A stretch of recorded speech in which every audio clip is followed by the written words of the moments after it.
Pero como todo es muy raro, pues... Sí. Hola amigos, Hola. Hola, Eva. aquí estamos por el escenario futuro, incierto.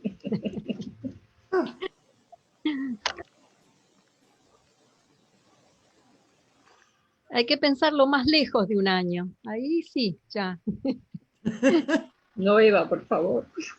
se te abre la imaginación. Bueno, estamos aquí. Nos falta Esther, Javier. Bueno, sí, Los mandos, ¿no? pues... Anda por ahí, Esther. Estar estaba. Mira, sí, sí que está, lo que no tiene la cámara puesta. Ah, ya, ok. Sí, andamos un poco ahí solucionando problemas técnicos porque ella me ha dejado su ordenador y Se te yo oye le he dejado el mucho, mío. se te escucha mucho mejor que la vez pasada, mucho mejor. Sí, Claro, claro, es por esto que hemos cambiado ordenadores, pero ya tenía todo preparado aquí y Sí. entonces andamos un poco ahí atabalados con los dispositivos, pero al menos ahora puedo hablar sin que nadie me diga más alto, más Más alto. alto. Es un agobio. Qué bien. Bien, Ahora, hola, Esther. ahora está. no me oiréis a mí. ¿Me oís? hola, Esther. Sí, sí, Bueno, porque me estoy acercando mucho y yo hablo un poco más fuerte. Con eco. sí, con ese eco. sí. Bueno, yo lo voy a quitar ahora todo esto, pero que sepáis que lo estamos emitiendo por Facebook para la gente que no se conecta por Ah, por Facebook también. y luego pues se puede ver allí también la grabación y así, ¿vale? Genial. A mí me gustaría también grabarlo. ¿Puedo? Claro. Pues grábalo. Vale. Claro. Yo le iba a dar a grabar, por si Sí, acaso. dale a grabar, porque tú, si lo grabas directo de Zoom, tienes mejor sonido. Entonces mejor que le dé Javi, porque si le doy a grabar desde aquí. Bueno. Javi, le das No, tú a grabar. pero Juan Carlos, el otro que hicimos, Sí. lo puso en su canal, lo subió a su canal y ahí el sonido, ¿verdad, Juan Carlos? Se oye perfectamente, incluso un poco alto, lo debiste regular. Sí, lo estuve trasteando. Pero ¿qué te iba a decir? Que yo ese canal no lo considero mi canal. Es el canal de las monografías. Es un canal que además se llama Vídeos de una nueva espiritualidad. No es mío. O sea, Vale. Juan Carlos. si alguien me pide las contraseñas, yo se las doy. Ya. Juan Carlos. ¿Qué? Grábalo tú entonces. Vale, yo lo grabo, sí. Y entonces luego ya nos lo compartes, ¿vale? Vale. Bueno, pues nada, un gusto veros a todos los que estáis. Saludaros.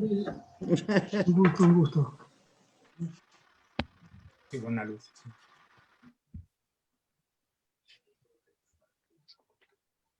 La verdad es que en las otras charlas, ¿verdad, David?, que hemos hecho, la gente, por ejemplo, en la charla de Hugo, fue la más concurrida. Había como 85 personas, pero igual se conectaron media hora después de la hora. Tarde, sí. Tarde, en actualidad la gente lo tiene. Bueno, muchos piensan que como va a quedar grabada, pues la pueden ver después. Claro. Entonces, bueno, cuando tú consideres, David, que es una hora prudencial, pues... Bueno, son 17 participantes en este momento y van 13 minutos que después de la 1, no sé, 15 minutos y empezamos, o tú dices. Un par de minutos más. No, tú lo... Bueno, un par de minutos. Vale. Mientras, pues, qué bueno, saludos a todos desde acá, desde México. Desde DF. Desde la Ciudad de México. DF. Aquí con los pregoneros que pasan en las calles han de escuchar algo, yo creo, ¿no? Sí, escuchamos. Se venden, aquí la que grita ahorita dice que compra muebles viejos. Ah, mira. Me queda un poco lejos. Un poco lejos, sí. Sí. Acá en Buenos Aires también tenemos un pregonero que pasa ¿sí? Todas las mañanas, cerca de mediodía, con Ajá. un parlante así de mano, ¿no? Sí, Y va diciendo que compra mueble viejo, heladera, televisor. eso. Parece una cosa de otro siglo, pero todos los días pasa. Debe hacer. Igual, sí, exactamente igual acá. Ese tipo de pregonero que recoge muebles, dice zapatos, ropa vieja que vendan, fierro viejo. Y, y más ahora con la pandemia han aumentado los pregoneros. ¿Eh? Mm. Más gente busca por ahí, ¿no?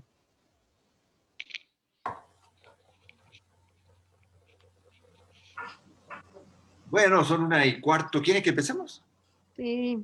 Bueno, Bueno, pues bienvenidos. Gracias por acompañarnos en este ciclo de conferencias. Hoy, pues, ya estamos en la tercera conferencia de este conjunto de exposiciones que se llama Más allá de toda normalidad. Y justamente hoy vamos a empezar a aproximarnos a más de lleno en el tema de la ciencia y el humanismo con la ponencia es que verdad. va a A ver. hacer Javi.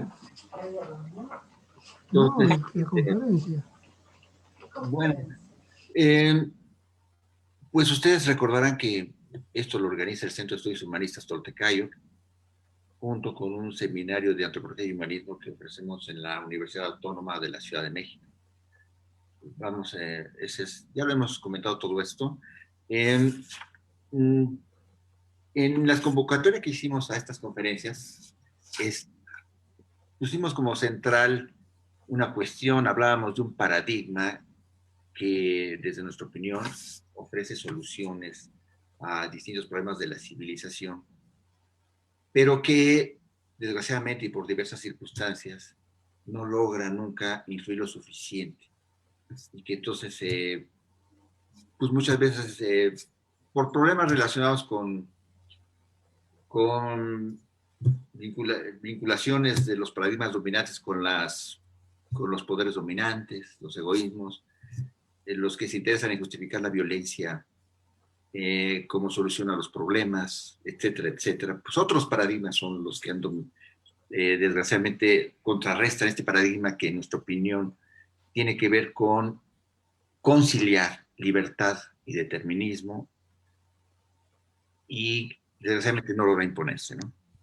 Distintas corrientes de pensamiento han contribuido a la configuración de este paradigma, pero pues no se logra imponer lo suficiente como para poder generar un cambio de rumbo de civilización. Desde luego que el nuevo humanismo pues está entre estas grandes corrientes que contribuyen a este paradigma, pero todavía no tiene la influencia suficiente, ¿no?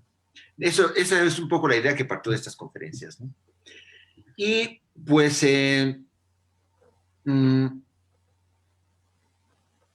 más que paradigma, yo diría que podríamos hablar de una cultura científica humanística nueva que está apareciendo.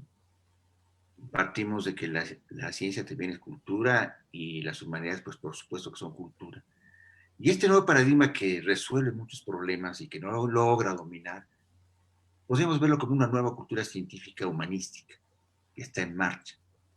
Al menos desde el Toltecayo, de eso queremos proponer, una nueva cultura científica humanista posibilista está en marcha, pero no logra concretarse en las zonas donde se genera el conocimiento. Tiene poca influencia, digamos, ¿no? Esta nueva cultura científica coincide lo que Snow, ese físico que habló de las dos culturas, ¿se acuerdan? Las famosas dos culturas, la de las humanidades y la de la ciencia galileana, por decir así. Esta nueva cultura científica intenta superar esa escisión que podríamos decir que empieza desde Galileo. Aunque Galileo es un humanista. Ustedes recordarán, bueno, muchos nosotros la tenemos muy presente, el homenaje que hicimos a Galileo cuando fue la Internacional Humanista. Ahí a Galileo Salvatore le dio un homenaje en Florencia, no solo por científicos, sino porque ahí todavía en Galileo se conjuntaba el humanista y el científico, en Galileo. Pero poco a poco el paradigma positivista y poco a poco el estatus epistemológico de los experimentos, de lo empírico, empezó a tomar demasiada mucha fuerza, por decir así. Y entonces ya la decisión entre esas dos culturas, entre la de las humanidades y la de las ciencias, terminó ya en fragante incomunicación ya para el siglo XIX. Y hoy pues ya tenemos esa división, que también es fuente de crisis en la civilización actual. Sin embargo, hoy aparecen desde distintos ángulos nuevos criterios, nuevos enfoques para volver a conciliar ciencia y humanismo.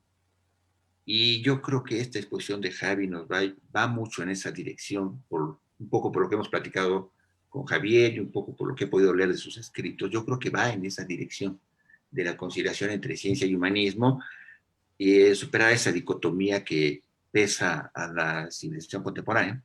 También hay otros ángulos de los cuales esta cuestión de la conciliar se puede ir enfrentando, ¿no?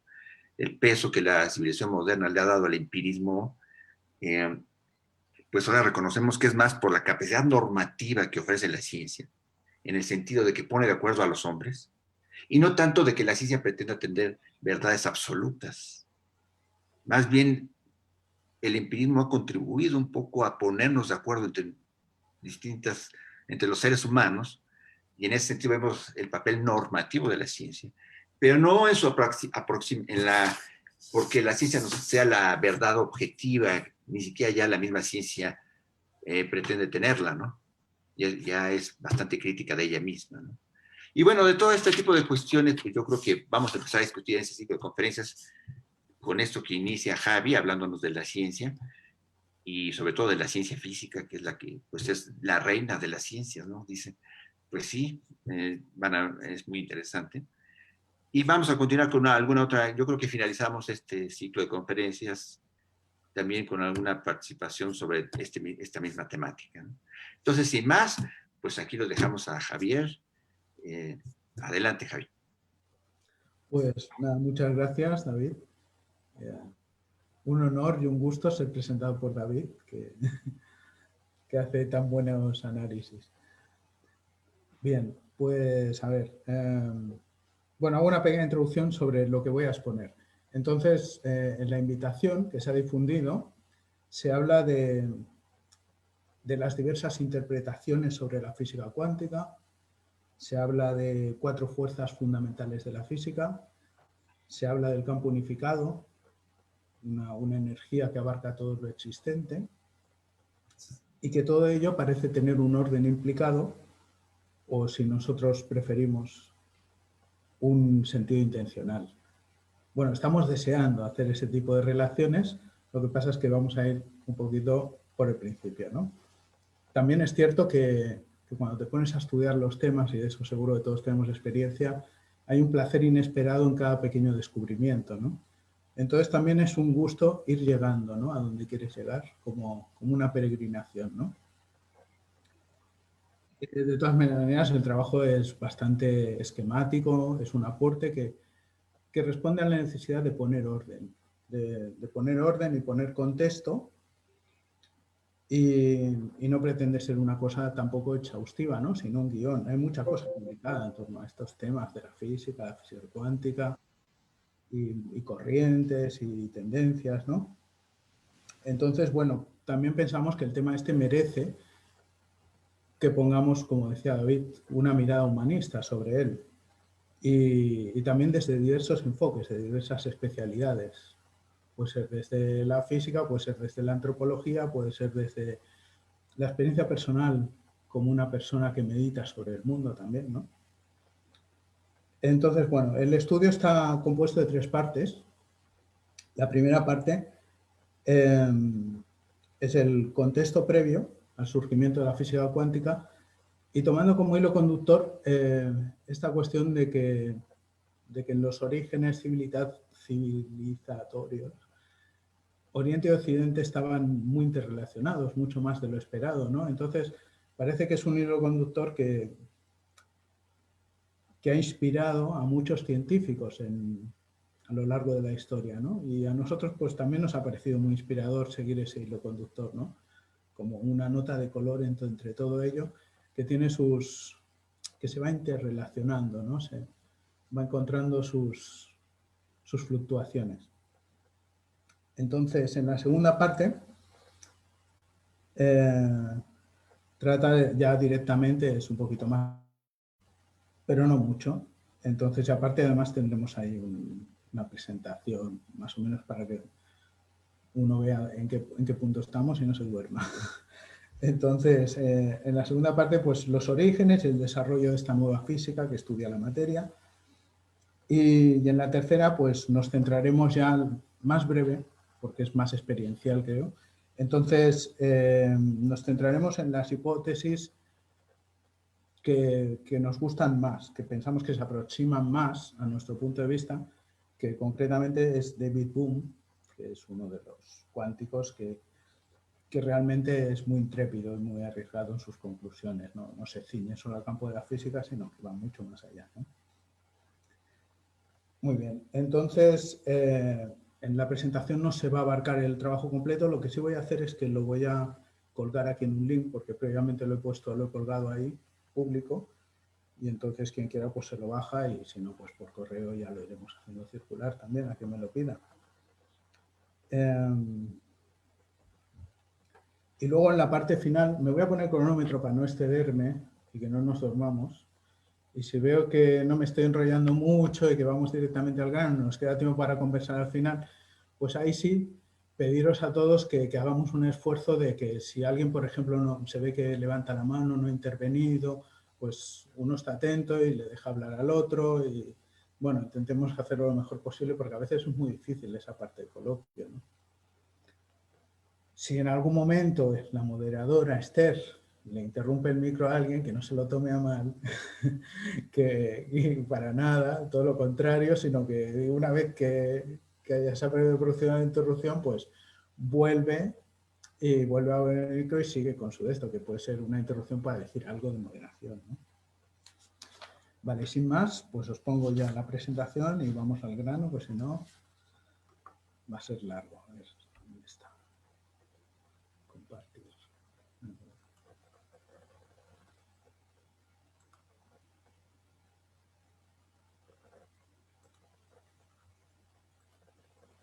Vale. Muy bien, pues hemos compartido la pantalla.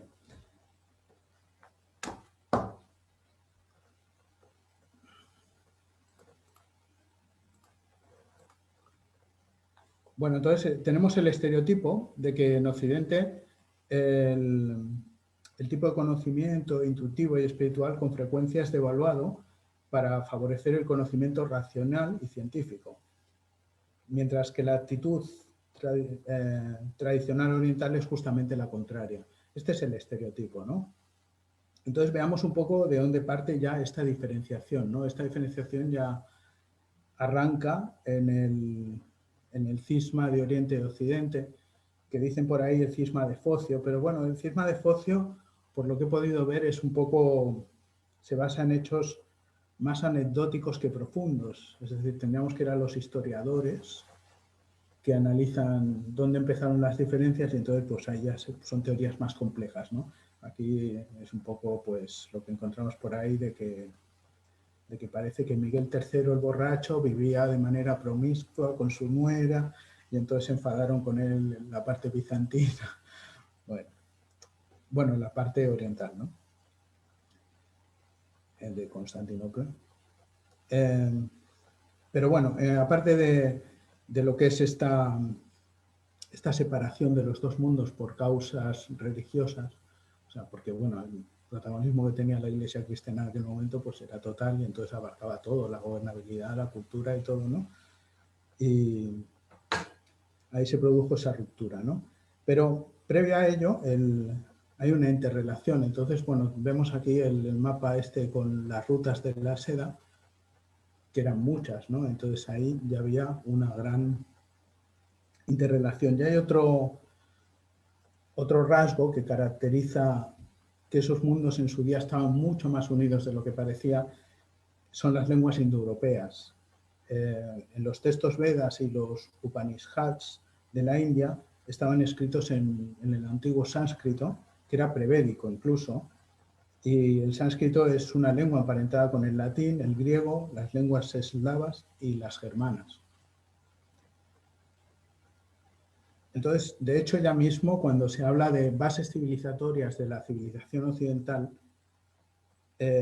esto se relaciona con las sociedades históricas, las que tenían escrituras que eran afroasiáticas, que venían de las ciudades sumerias del cuarto milenio antes de Cristo. Esto lo dice así el Mircea Eliade, en el primer tomo del libro de historia de las ideas y creencias religiosas. Pero bueno, lo que importa es al final lo que queda impreso, y la imprenta surgió en Gutenberg, en la Edad Moderna, y lo que quedó impreso era esta diferencia entre los dos mundos. Eso es lo que quedó escrito, ¿no? Argumentos en contra, al menos hay dos, ¿no? En cuanto al estereotipo de ese occidente racional, más moderno, incluso más inteligente, ¿no? Uno sería la caída de los paradigmas científicos hoy en día. O sea, hemos puesto sobre la mesa una mentación racional y en cambio nuestra racionalidad se desvanece, ¿no? El segundo argumento sería esta inspiración de la que hemos hablado al principio, en Oriente de muchos científicos occidentales. En realidad no sería tanto una inspiración en Oriente, pero sí que muchas veces, y esto lo vamos a ir viendo más adelante, la palabra misterio aparece mucho, ¿no? Entonces es como se busca el misterio, se busca a través de la ciencia, pero hay algo que uno está buscando que es como una pista, ¿no? La pista de descubrir lo misterioso, ¿no?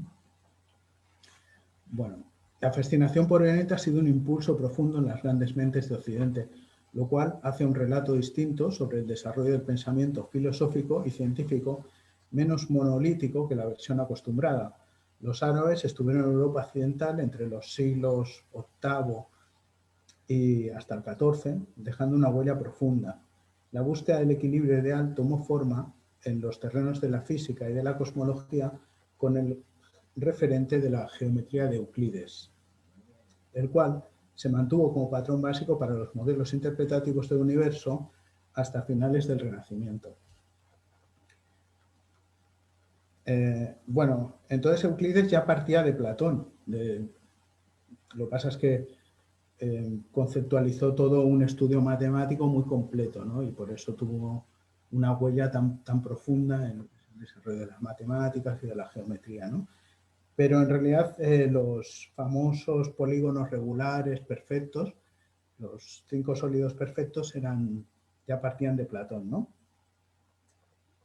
Y entonces el primero que apeló a estas formas, como tratando de ver un orden universal, perfecto, donde se podían ver reflejados, ¿no? Esas figuras sólidos perfectos, tratando de captar la armonía del universo. Ya en el Renacimiento, fue el Johannes Kepler. Y su obra era Mysterium Cosmographicum, que es de 1596.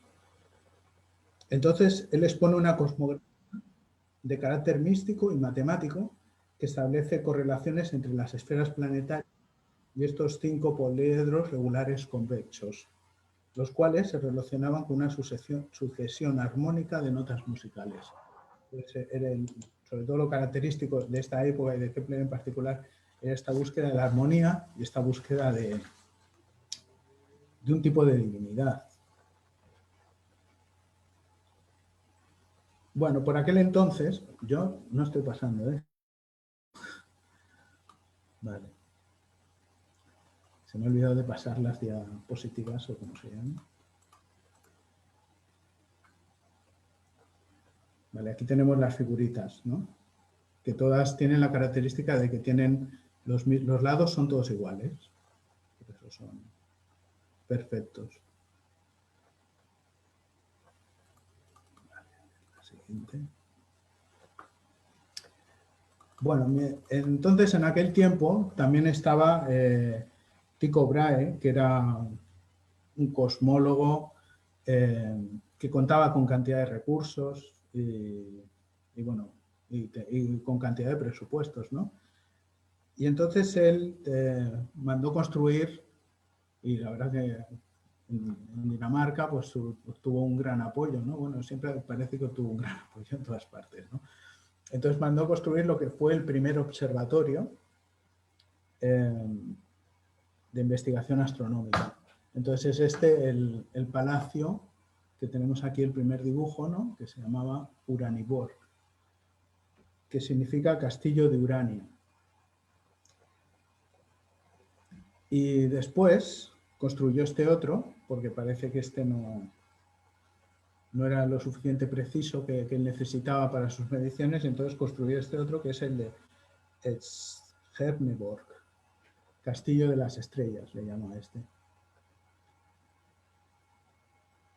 Entonces, claro, con las mediciones de Tycho Brahe, todo aquel armado que había hecho Kepler representado en la esfera armillar, donde todas las órbitas de los planetas eran circulares, donde además habían esas notas musicales, donde todo ese orden maravilloso y perfecto que le había movido a lo largo de toda su trayectoria, pues no cuadraba con las mediciones de Tycho Brahe y entonces pues fracasó de algún modo, debió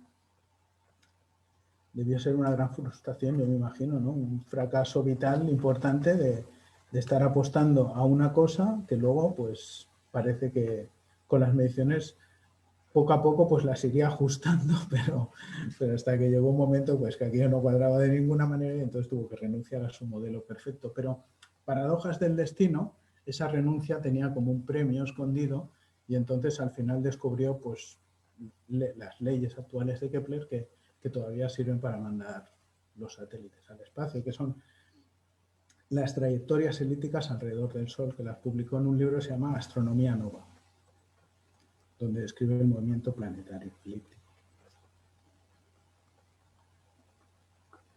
Vamos a avanzar.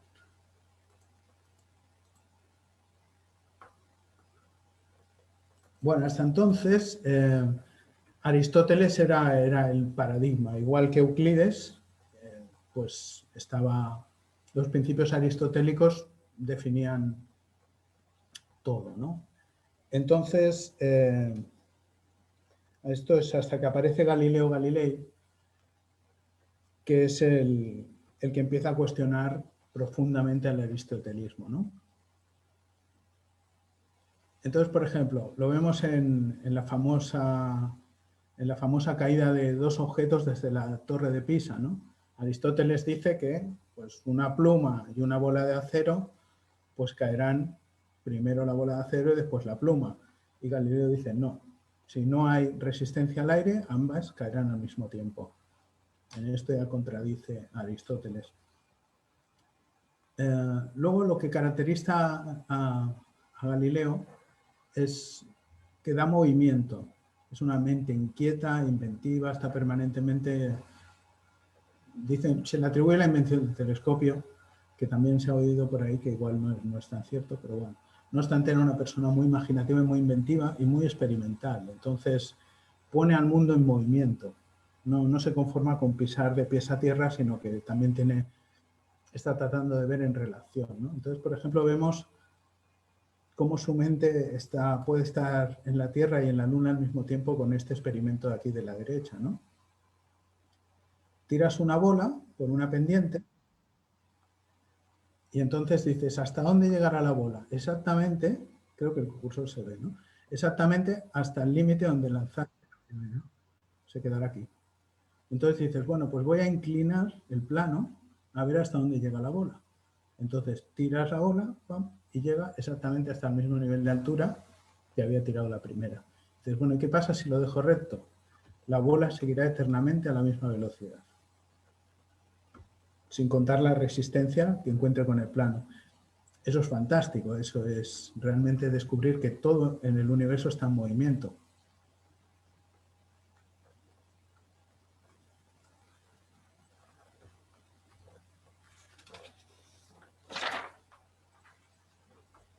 Bueno, entonces seguimos.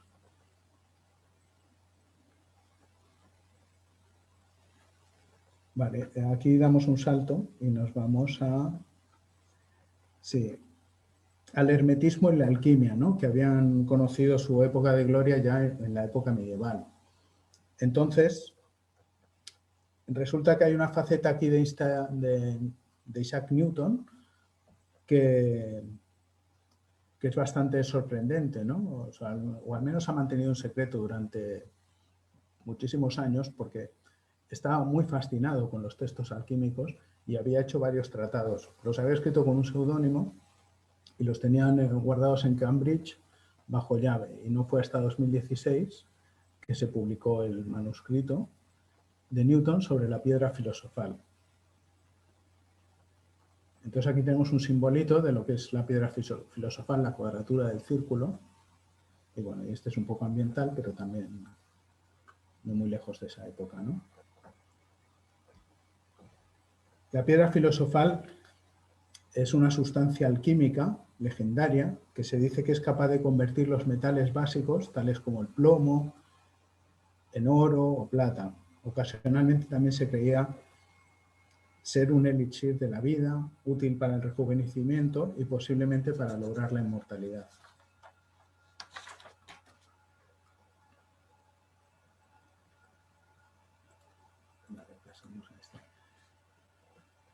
Sí, aquí se ven algunas imágenes de estos tratados de Newton que escribió.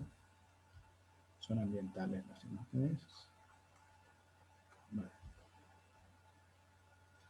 Bueno, aquí falta decir que vemos ya una primera conexión con Oriente aquí, bueno, una conexión más con Oriente de John Keynes. John Keynes era un ricachón que estaba fascinado con Newton y que había comprado uno de estos tratados de Cambridge que se puso a la venta en el 36, creo.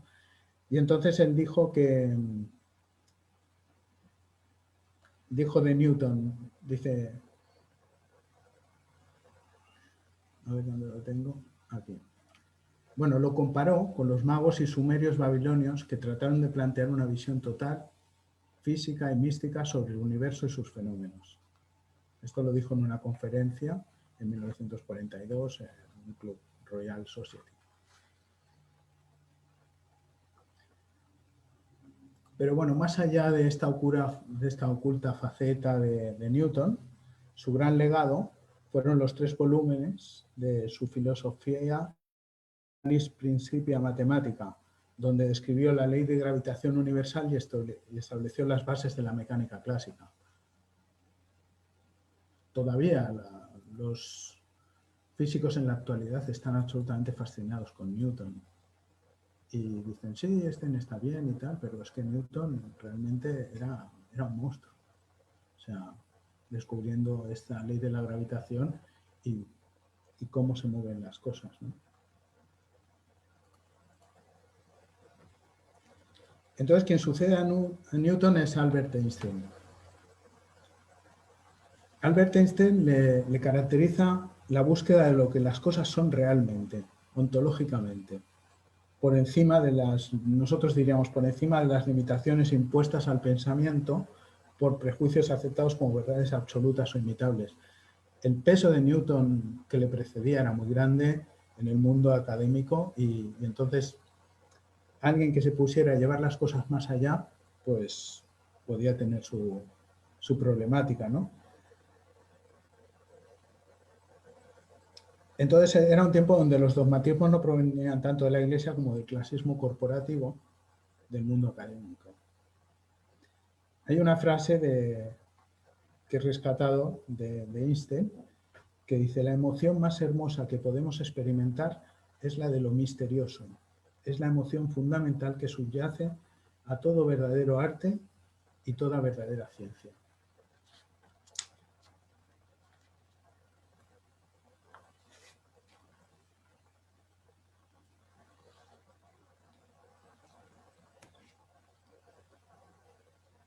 Entonces, bueno, en realidad no creo bueno, es evidente que el objetivo de Einstein no era polemizar con Newton, sino simplemente llevar los desarrollos de este hasta sus últimas consecuencias, ¿no? cultura era lo que resultaba irritante para los herederos de aquel mundo establecido, ¿no? Y hay otra frase que dice: intenta penetrar con nuestros limitados medios en los secretos de naturaleza y encontrarás que detrás de todo, de todas las leyes y conexiones discernibles, permanece algo sutil, intangible e inexplicable. La veneración de esta fuerza que supera todo lo que podemos comprender es mi religión. En este sentido yo soy, de hecho, religioso. Bueno, su gran aporte, como todos sabemos, es su descripción que hace del espacio-tiempo. La gravedad no es otra cosa que la manifestación de la geometría del espacio-tiempo. Si es plano, no hay gravedad. Se manifiesta cuando es curvo. Entonces, aquí contradice a Newton, porque Newton no establece, bueno, completa la idea de Newton, pero dice, aquí en el dibujo se aprecia, ¿no? O sea, la deformación del espacio-tiempo hace lo que un objeto que cae en la órbita de algo, de un objeto que deforma ese espacio-tiempo, es lo que le hace estar girando, ¿no? Entonces no es tanto que haya una fuerza, sino que se ha deformado el propio espacio-tiempo. Entonces aquí empezó un poco este asunto de la gravedad, empezó esta complicación que hoy en día sigue irresuelta.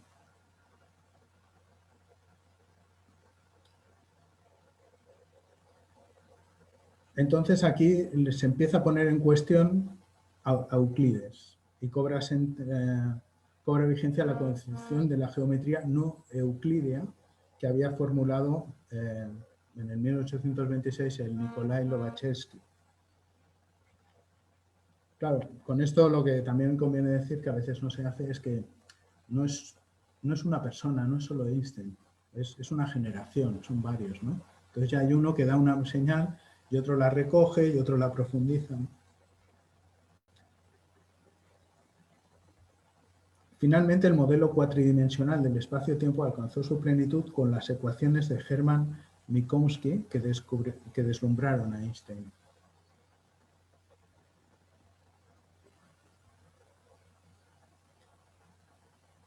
Entonces, aquella gravedad que pasó de manos de Galileo a las de Newton, a las de Einstein, como hemos dicho, pues sigue siendo un misterio. ¿Por qué? Bueno, la gravedad mantiene en armonía nuestro sistema solar y, de hecho, la podemos percibir cada día, nos mantiene posados contra el suelo con una fuerza de 9,8 newtons por kilogramo, pero es una fuerza incompleta, porque más adelante veremos la cuestión de los campos, ¿no? O sea, la física actual todo lo relaciona con los campos, pero está el campo y la partícula. Pues bueno, la gravedad no tiene una partícula que justifique su existencia. Entonces se sabe que aquí vemos el campo que configuraron estos científicos y que estableció con la relatividad general en Einstein, pero no vemos cómo se ejerce realmente esa fuerza. Cómo hace que si yo sostengo mi móvil en la mano, algo lo esté atrayendo. Cómo se deforma el espacio-tiempo entre el suelo y... Es un poco difícil de entender la idea, ¿no? O sea, va a caer al suelo atraído por la gravedad, pero no se sabe muy bien cómo es que actúa esa fuerza, porque le falta esta partícula que se le llama el gravitón. Vale, pasamos al siguiente. Bueno, llegados a este punto, este es el fin de la primera parte y esto es lo que es la antesala del surgimiento de la física cuántica.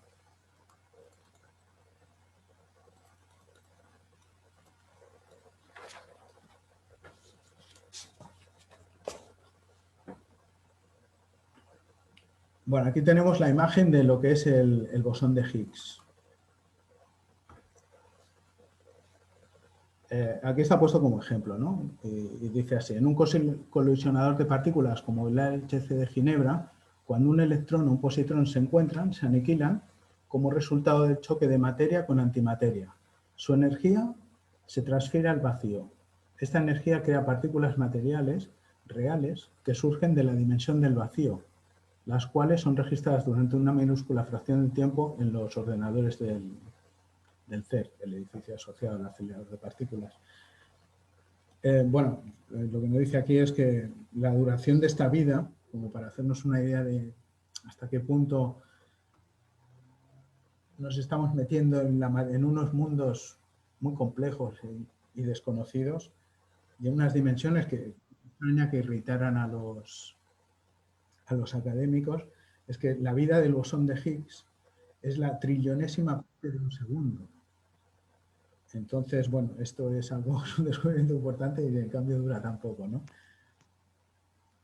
Además de eso, el bosón lo que hace es que contradice la ley de conservación de la energía. Esta cosa de que algo no existe y de pronto existe, aparece y desaparece, se relaciona con el vacío, contradicen los principios fundamentales de la física clásica. Concretamente, esta ley de la conservación de la energía que dice que nada puede salir de la nada, siempre viene de algo, ¿no? Entonces, bueno, aquí es donde decimos, esta cuestión va más allá del mundo científico y enlaza de manera asombrosa con la metafísica oriental.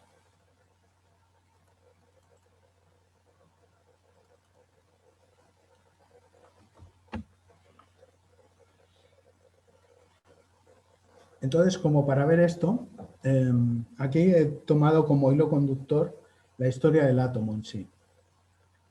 Entonces, hacia el año 600 a.C., una de las escuelas existentes en el hinduismo postulaba que todo lo que existe es un compuesto de estos átomos, excepto el tiempo, el espacio, el éter, el espíritu y el alma.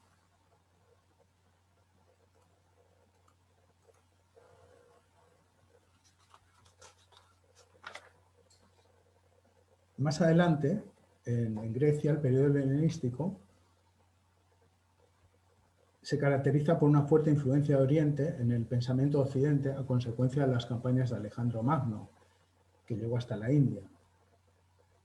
Se desarrollaron escuelas en la Grecia helenística, una de las cuales fue el epicureísmo, que planteó una visión del mundo basada en el atomismo de Leucipo y Demócrito, siguiendo ese rastreo del atomismo, de las escuelas de momentos donde se afirmaba la existencia de los átomos y cómo estos formaban la realidad, constituían la esencia última de la realidad, ¿no?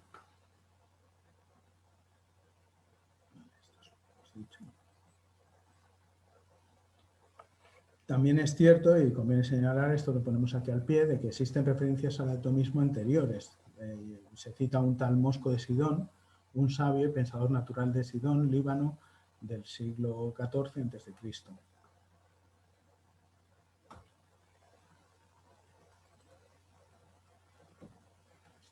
Bueno, y aquí damos otro salto al tiempo medieval, ¿no?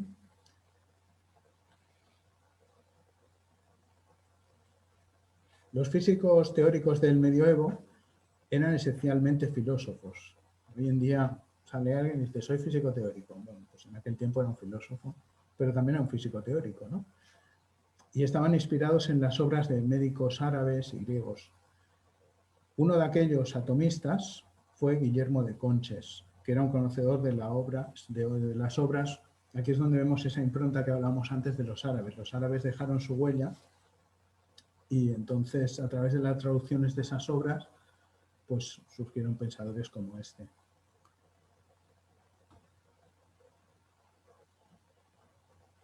Pero bueno, hay muy poca información de ellos porque, como podemos imaginar, pues en aquella época la Santa Inquisición, pues aparte de que ya era un conocimiento por su estilo de transmisión hermético, pero si encima iba acompañado de la Santa Inquisición, pues como ya sabéis, estabas frito.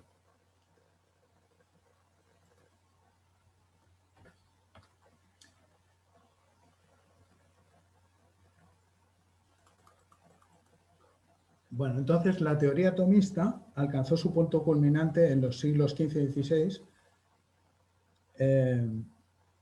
con el cuestionamiento del aristotelismo de autores de otros campos que no son la física, que son Nicolás de Cusa, Giordano Bruno, y ya más concretamente aquí se cita a Robert Boyle, que tuvo mucha influencia en Newton, que postuló que cualquier fenómeno era consecuencia de las colisiones de los átomos entre sí, en su libro El químico escéptico.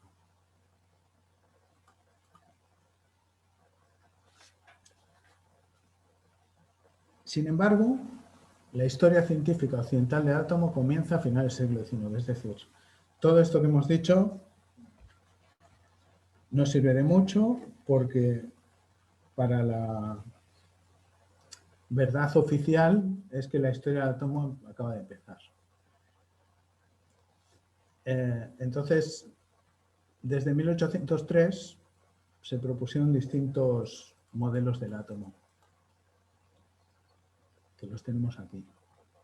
El de Dalton, el cúbico, el saturnino. Le iban poniendo cosas porque, claro, ninguno completaba, sobre todo su movimiento. Entonces, una vez que lo tenías definido, tenías que pasar a otro modelo que lo justificara plenamente, ¿no? Y entonces se llegó al último de ellos, a la versión más actualizada, que es la versión cuántica, ¿no? Que es el modelo ondulatorio de Schrödinger y sus variables relativistas de Dirac y Jordan.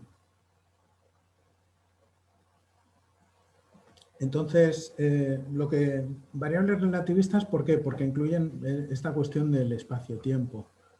Entonces, incluyen el límite de la velocidad de la luz, ¿no? Pero claro, también lo que entregan es una indeterminación en el mundo científico. Entonces se empieza a imponer la indeterminación.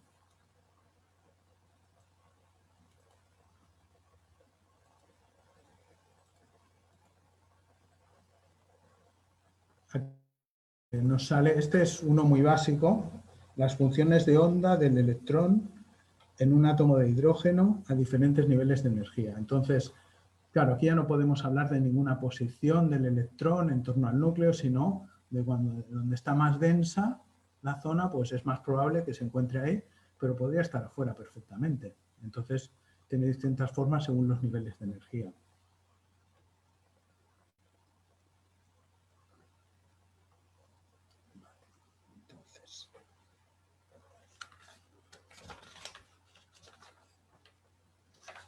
No pasamos a esta gente, a estos amigos. Vamos por aquí. Bueno, está Boltzmann. Fue uno de los primeros atomistas incomprendidos de finales del siglo XIX. Él, sobre todo, Boltzmann, es famoso por ser el padre de la termodinámica estadística. Y se dice que, bueno, la termodinámica estadística está muy relacionada con la cuántica, ¿no? Sobre todo Planck era un gran admirador de él y siempre le defendía. Este hombre tuvo una mala vida, parece que al final, contrariado por el vacío que se le hacía, sobre todo desde el mundo académico, pues le llevó al suicidio. No se sabe si por esa causa directamente, pero vaya, no una persona feliz, ¿no? Y Planck siempre le defendió, ¿no? Y Planck estaba como en deuda con él porque formuló la famosa constante de incertidumbre, que es un poco lo que estamos hablando de la incertidumbre, solo que Planck lo resolvió. Bueno, los físicos lo hacen muchas veces. Cuando no tienen cómo resolver un problema, pues cogen e inventan una constante. No significa que con eso sea falso, ¿no? En realidad, las fórmulas, las ecuaciones y todo empieza a funcionar bien. Entonces dices, bueno, hay que poner la constante de incertidumbre, H en este caso, ¿no?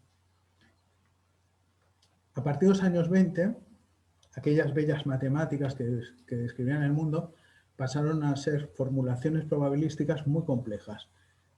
Y el mundo establecido se sentía incómodo frente a esos fenómenos que no se podían ver y que resultaban imposibles de medir con las fórmulas de Leibniz y las leyes de Newton. Vale, entonces ahora sí que pasamos a los amigos.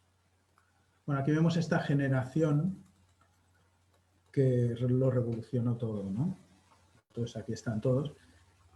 Y aquí es donde se da un salto evolutivo.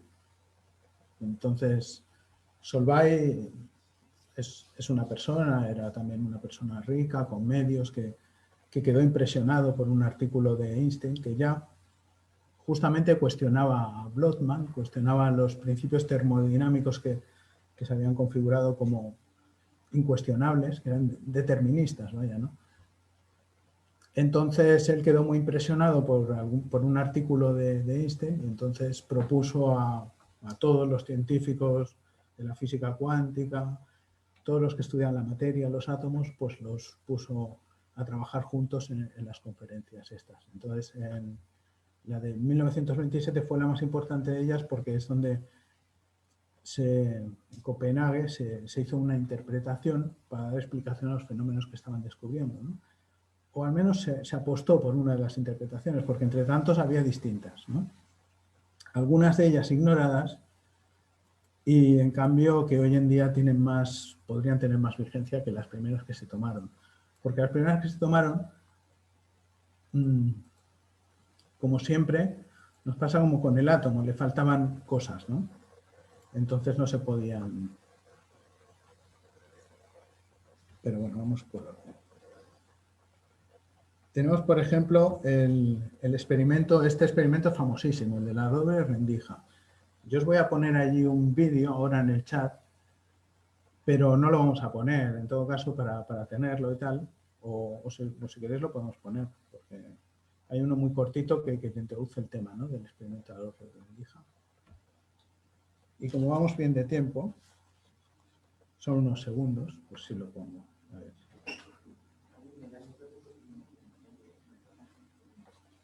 Bueno, me dicen que no, que el ordenador igual no lo...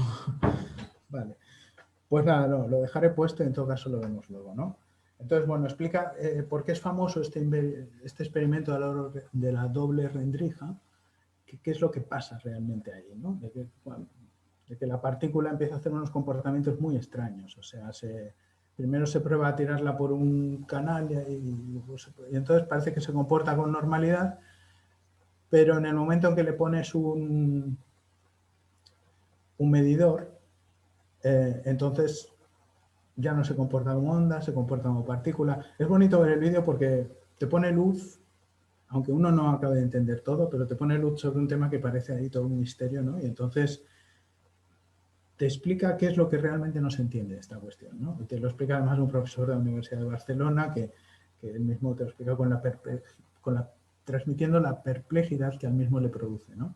Entonces, se puede ver un cachito introductorio, te puedes ver las dos conferencias, pero es bien interesante. Bueno, entonces a esta rareza que ocurre se le llama el colapso de la función de onda.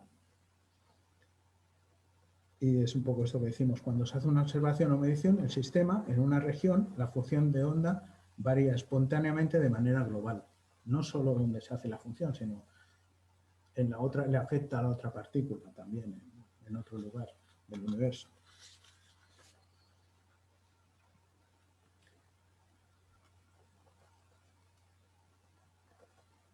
Bueno, entonces es lo que decimos aquí. En la conferencia de Solvay de 1927 se apostó por la interpretación de Copenhague, que elaboraron principalmente Bohr y Heisenberg.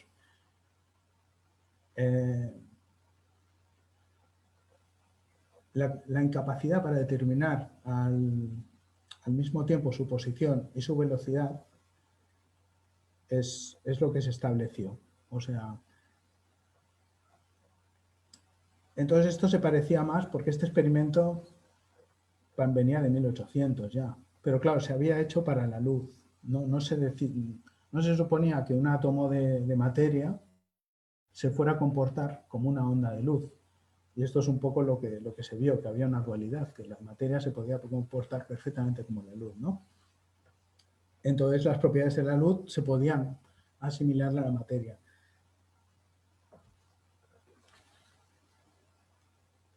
Vale, entonces tenemos luego a Paul Dirac, que pone aquí su fórmula. Paul Dirac estableció el campo electromagnético como un mundo donde actúan las partículas, fundamentando que el vacío en realidad no está vacío y descubriendo la antimateria. Aquí pongo su fórmula porque para muchos matemáticos les fascina, dicen que es maravillosa. Esta obviamente es maravillosa por su simplicidad, porque es muy esquemática, pero como podéis imaginar, detrás de cada signo de estos pues, hay un chorro de cosas, ¿no?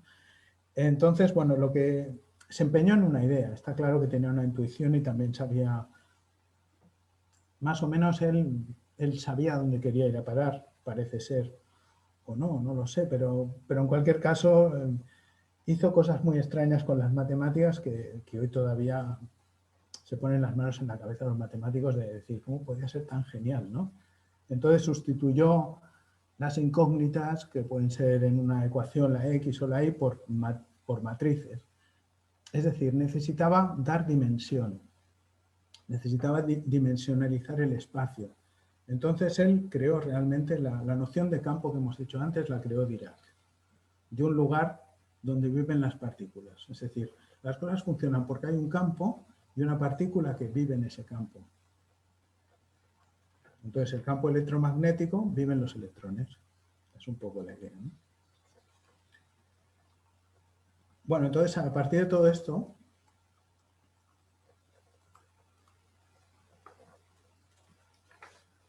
bueno, ya aparece por aquí, pero no, estamos más allá. Sí, bueno, pues no. Las conclusiones que se desprenden dan lugar a una apertura mental. La física cuántica lleva a pensar el mundo de otro modo. Ya no somos meramente observadores de lo que medimos, sino también actores, dice Bohr. De repente, una ciencia dura como la física comenzaba a cuestionar el paradigma de la objetividad. ¿Podemos conocer la realidad sin interferir en ella y sin que ella interfiera en nosotros? Esto se pregunta Bohr. Cuando dos partículas como los átomos, los fotones o los electrones se entrelazan, experimentan un vínculo inexplicable que se mantiene incluso si las partículas se encuentran separadas en extremos opuestos del universo.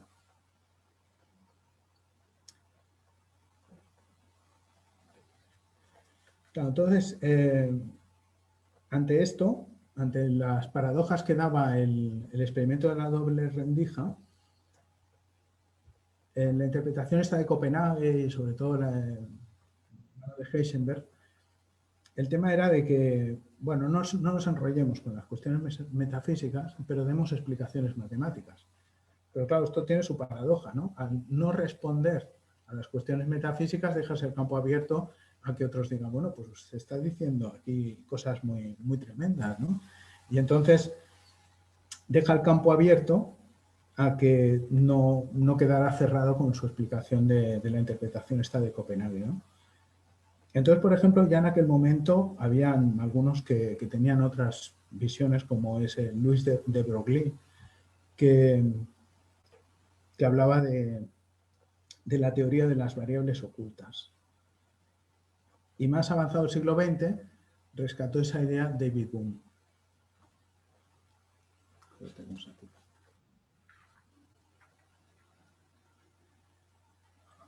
Bueno, David Bohm es un matemático que además impresionaba a Einstein, era coetáneo con él y conversaba. O sea, lo que pasa es que él va mucho más allá del mundo científico y él sobrepasa toda autocensura en su interpretación del mundo. Entonces, una frase suya es: la capacidad de percibir o pensar de manera diferente es más importante que el conocimiento adquirido. Bohm comprende a la física cuántica como el reflejo del movimiento holístico del orden implicado. En este sentido, hay quien ha dicho de Bohm que es determinista. Siempre está un poco este concepto, luego lo discutiremos con David, que a veces hemos hablado de ello, y con otros. Entonces, lo que pasa es que el determinismo de Bohm requiere un matiz, hay que matizarlo, ¿no? Él dice que toda la realidad está impulsada por un campo unificado, un fondo de energía en incesante actividad, un movimiento causal que sustenta y genera al mismo tiempo. Este movimiento comprende estructuralmente al espíritu y a la materia. Como vemos, Bohm no tiene ninguna autocensura. O sea, porque decir estas cosas en el mundo científico te crea enemigos directamente, ¿no? Entonces, eso es lo que a mí más me fascina, ¿no?, de este personaje, y creo que merece ser estudiado a fondo, ¿no? Y hacerlo convivir con nuestros puntos de vista humanistas, ¿no? Bueno, entonces aquí concluimos esta segunda parte diciendo esto de que el estudio de la materia llevó a la reflexión sobre el espíritu.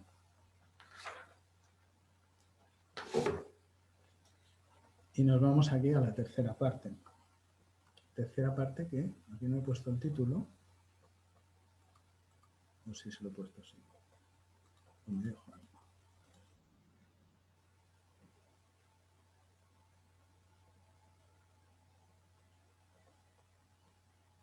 Bueno, este es su libro póstumo. Y entonces aquí es donde explica todas sus teorías de Witten, ¿no? Del campo unificado, del orden implicado.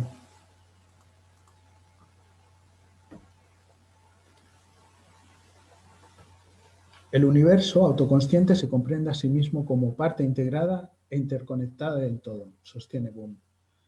La teoría de las variables ocultas de de Broglie y David Bohm fue la inspiración para el teorema de Bell, formulado en 1965.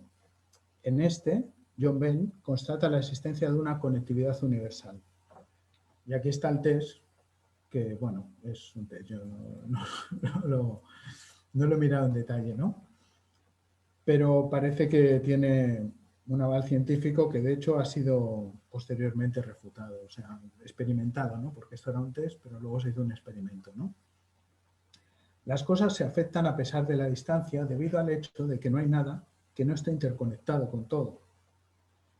Contra el límite, esto es una idea esta que choca con otro principio que también sería determinista. O sea, Einstein había establecido que nada puede ser más rápido que la luz.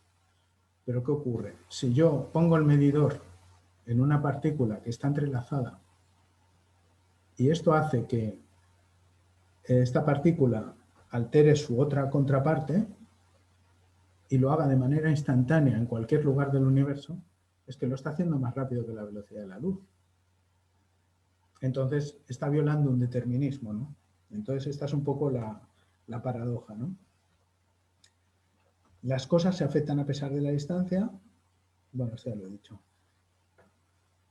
Y este experimento fue comprobado experimentalmente por el francés Alain Aspect. Esto fue ya en el 83. Entonces estableció la no localidad del universo a nivel de las partículas subatómicas. Se dice con esta cosa así técnica, pero se dice una cosa bastante increíble, ¿no? O sea, el universo es no local.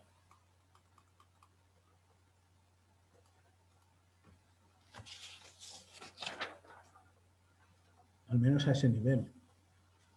O sea, puede haber teletransportación, hoy en día se habla de la teoría de la teletransportación de la física cuántica. No como hipótesis, bueno, esa es una hipótesis, ¿no? Todavía, pero si buscas por ahí por Google, encuentras en algún lado, se ha demostrado que en estas situaciones se ha producido una teletransportación y cosas por el estilo, ¿no?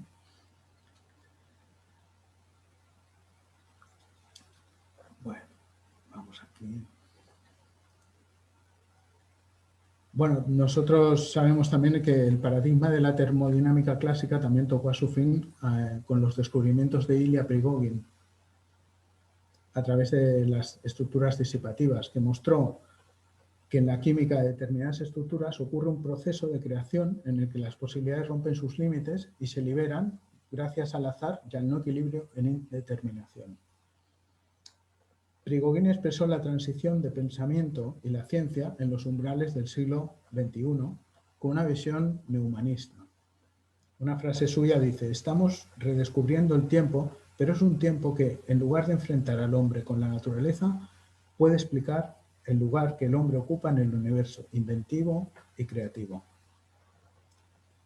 Con todo ello surgió el anhelo de una teoría del todo, porque ¿cómo podía ser que el mundo microscópico escapara a todos los planteamientos del macrocosmos?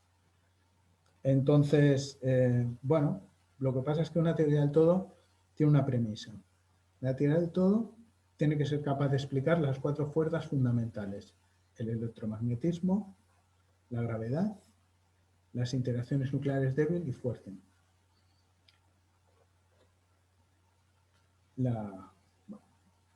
Aquí hay un cuadro, como esto quedará grabado, pues alguien lo podrá ampliar y ver un poco que habla de estas 4 fuerzas, porque yo aquí no soy capaz de leerlo, ¿no?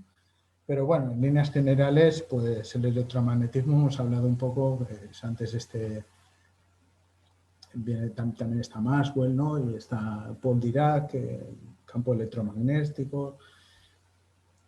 Las interacciones nucleares débil y fuerte, pues débil es la que hace que un electrón se pueda ir de un átomo, se pueda ir a otro átomo, porque es atraído, entonces tiene menos interacción. y de esta manera se entrelaza con otros y forman otros compuestos. Y la fuerte es la que ocurre en el núcleo, lo que mantiene unido el núcleo del átomo. Entonces, básicamente, con estas 4 fuerzas explicas el mundo físico por completo. Parece sencillo, pero falta una, el gravitón. La fuerza de la gravedad no tiene la partícula que se complementa con el campo gravitatorio. Entonces, aquí las posibles soluciones son más holísticas que técnicas, porque no parece fácil que se vaya a encontrar una partícula minúscula que tenga gravedad, porque la gravedad es una fuerza tremendamente débil. O sea, cualquier cosa, un imán compite con la gravedad. O sea, tú tiras un tornillo, llega el imán y se lo arranca. Entonces, encontrar una partícula que tenga la característica de tener gravedad, de la fuerza, que exprese la fuerza de la gravedad, parece muy complicado. En cambio, la fuerza de la gravedad está intrincada en el universo, distorsiona hasta la luz. O sea, que es un poco paradójico todo. Bueno, entonces tenemos posibles soluciones, la tenemos en la teoría de cuerdas, o hay quien dice las teorías de cuerdas, porque son varias, ¿no? Que es la vibración de una cuerda determinada encajaría precisamente con las propiedades de un gravitón, exento de masa y que se movería a la velocidad de la luz, igual que el fotón. La vibración de cuerdas se forman las partículas que conforman la realidad. Pero ¿qué ocurre? Que las teorías de cuerdas es una hipótesis también porque no se ha demostrado la existencia de estas cuerdas. Pero bueno, encajaría, en nuestro estudio, en nuestro trabajo, encajaría con la conexión del mundo oriental, en que es esta vibración entre el vacío y esa estructura del vacío que en su vibración produce el mundo, produce la materia.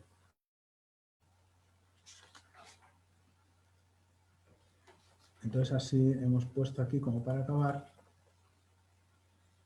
que no deja de sorprender la gran similitud de la física actual con las concepciones mitológicas orientales, cuando se sostiene, como una de las ideas más avanzadas sobre el origen de todo, que el universo nace de una fluctuación en el vacío, el cual está dotado de algún tipo de estructura desconocida. Las ondas electromagnéticas aparecen y desaparecen constantemente, partículas que existen y dejan de existir en una especie de danza primigenia a partir de la cual se constituye el tiempo y la realidad que percibimos. Con esto, un nuevo mundo se ha abierto frente al ser humano, cuya comprensión va más allá del entendimiento empírico para convertirse en una experiencia totalizadora que integra la conciencia al mundo. Al tiempo, esa nueva mirada conecta con una mitología sincrética. Sincrética porque, como hemos visto, está hecha de muchas cosas. No podemos decir que solo venga de la India para aquí, porque previamente fue de aquí para la India. Bueno, está muy interrelacionada, ¿no? Pero en cualquier caso no hay duda de que es el hinduismo quien mejor la ha expresado, ¿no? Entonces tenemos aquí esta frase del vacío de Buda. El vacío, bueno, de Buda, de Mircea, de su libro Yoga, Inmortalidad y Libertad. El vacío universal es, y todo el resto está desprovisto de realidad ontológica. Cualquiera que haya comprendido esta verdad, que es ante todo la verdad de los budistas Madhyamaka, en parte compartida por otras escuelas, se convierte en Buda. Me ha parecido interesante rescatarla, aunque salta de registros y se va ya a qué pasa con uno, porque bueno, parece que hoy en día la cosa iría más por allí, coincidiendo también con los postulados de David Bohm. Hay otra frase que veo que vamos en el tiempo, 53 minutos, que también va en esta línea, ¿no? Por medio del samadhi, el yogi trasciende a los contrarios y reúne en su existencia única lo vacío y lo desbordante, la vida y la muerte, el ser y el no ser. Más aún, el samadhi, como todos los estados paradójicos, equivale a una reintegración de las diferentes modalidades de lo real, en una sola modalidad, la plenitud no diferenciada del antes de la creación, la unidad primordial.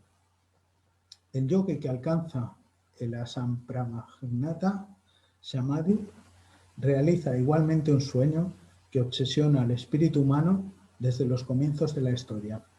Coincidir con el todo, recobrar la unidad, rehacer la no dualidad inicial, abolir el tiempo y la creación y en particular suprimir la bipartición de lo real en objeto sujeto. Bueno, aquí termina esta presentación. Voy a quitar la pantalla, dejar de compartir. Y bueno, dejo en vuestras manos hacer conectivas interesantes que veáis.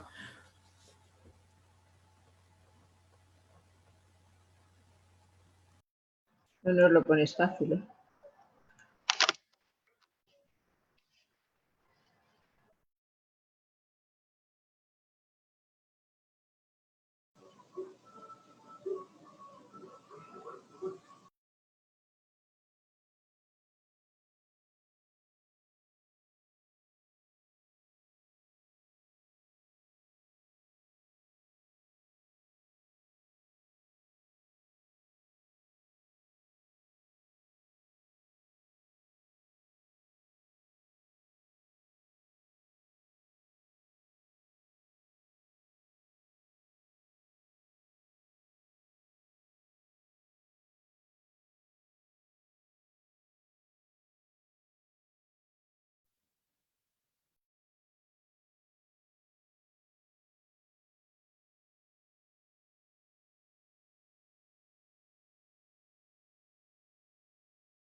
Nos has dejado pensando, Javier. Bueno, estoy buscando aquí porque la verdad es que yo me lo he pasado muy bien haciendo este trabajo, me ha gustado mucho y la verdad es que he descubierto muchas cosas y pues, sobre todo me he puesto en orden, ¿no? He puesto en orden cosas que estaban muy confusas y además, como os decía al principio, tanto David como yo, que se le ven muchas posibilidades al tema de hacerlo llevar a nuestros temas, ¿no? Pero hay que poner las cosas en orden. No podemos ir a buscar a ver qué dice la New Age al respecto. Primero, porque está desfasada. Y segundo, porque acaban haciendo una mezcla de cosas que uno acaba insatisfecho, ¿no? Entonces, es como, bueno, empecemos las elaboraciones desde lo nuestro, desde el principio, desde el rigor histórico, ¿no? Desde lo posible, desde los detalles que tenemos de muchos episodios de la historia, que no sabemos muy bien, ¿no? Pero creo que podemos hacer que poner esa mirada, ¿no? Ahora bien, como habéis apreciado plenamente, yo no me considero un gran orador, sino todo lo contrario. Y entonces estoy más satisfecho del lenguaje escrito, que ahora es lo que hay por ahí, que de la presentación en sí oral, ¿no? Pero bueno, así vamos ejercitándonos también. Javi, pero te puedo hacer una pregunta. Dale. ¿Cómo relacionaste tú toda esa información con nuestros temas? Sí. No sé si tengo el micro abierto, pero un segundo que ahora lo pego, que voy a pegar esto aquí, en el chat. Sí, lo tengo abierto. El chat.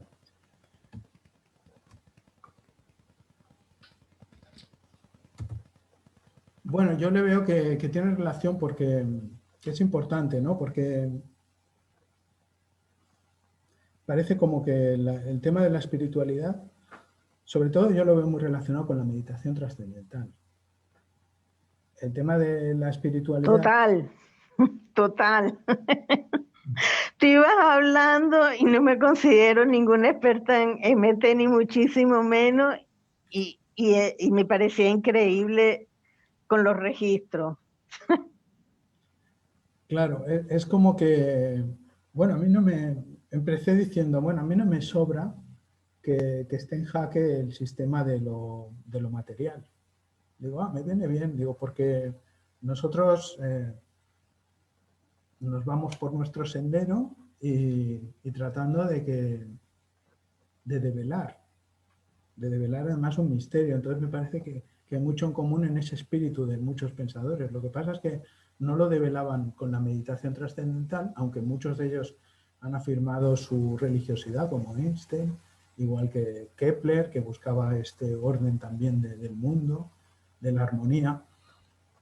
Y entonces creo que nos podemos sentir parte de esa humanidad al vernos identificados con ellos, ¿no? O sea, reconocernos en ese proceso de la humanidad. No soy yo solo, como individuo aislado, bólido fugaz, ¿no? Que decían, sino que soy un eslabón más de esta cadena de la humanidad que anda tratando de develar su sentido, su propósito, su siguiente etapa.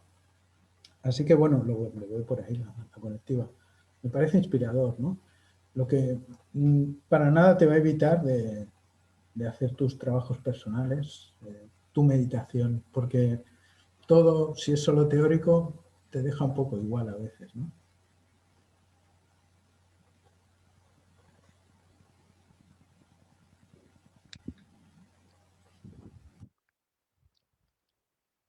Un comentario, Javier.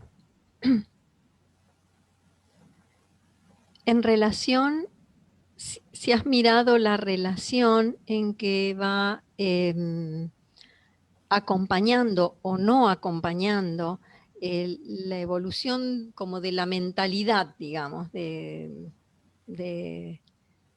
bueno, de la gente, ¿no? De la población del mundo, desde aquellos primeros descubrimientos de Newton y Kepler, ¿no? Si, si podés ver esa relación, ¿no? O, porque mi impresión es que no vamos acompañando, es decir, casi que uno sigue siendo geocéntrico desde la personalidad, digamos, ¿no? Y toda esta cuestión de la, bueno, de lo que tiene que ver el universo, la interconectividad, el vacío, la antimateria, el principio de incertidumbre, todo aquello, a pesar de que lleva un siglo más o menos, y lo de Einstein, ¿no? No tenemos una forma de actividad mental vinculada a la teoría de la relatividad o al relativizar las cosas, sino que como que seguimos siendo objetales. Bueno, es mi impresión, ¿no? No sé cuál es tu opinión al respecto. Por supuesto, aclaro que sí son experiencias que uno vive en la disciplina, sin duda, pero que, claro, para el científico, como no se pueda hacer una medición con equipos y cosas, no podemos demostrar nuestra experiencia. Sí, yo coincido contigo, Eva. O sea, está clarísimo que te pones a investigar cualquier tema y cuando levantas la cabeza hasta prendió el televisor, dices, por favor, ¿en qué mundo viven, no? Estos señores no se ubican. O sea, viven en un mundo completamente irracional, desconocido, absurdo, que no tiene nada que ver con que estás flotando aquí en un planeta, en un contexto en el que estás, ¿no? Espacio-temporal. Entonces, si por un momento pudieran asomarse a esa realidad mayor, pues debería ser suficiente para que inmediatamente cambiaran de táctica, de la manera que tienen de gobernar y la gente de vivir en esas sociedades sin preguntarse nada. Coincido plenamente. Lo que pasa es que también es cierto que, por ejemplo, con este trabajo que yo he escrito aquí, son pinceladas, o sea, incluso la parte escrita que está más completa, que la he puesto aquí en el chat, la tenéis ahí el link. Bueno, llegamos hasta un punto, ¿no? Pero si miramos realmente los progresos de la ciencia actualmente, también es desconocido para nosotros en cuanto a que están muy lejos. O sea, los rayos cósmicos, todo lo que eso implica, realmente ya es un mundo donde los profanos nos perdemos. Y tiene unas implicaciones pues tremendas, ¿no? Ahí también, o sea, también eso pues, digo, bueno, veámoslo como una fuente de conocimiento de la que podemos ir cogiendo pedacitos, porque aparcarlo entero pues nos iba a costar mucho, ¿no?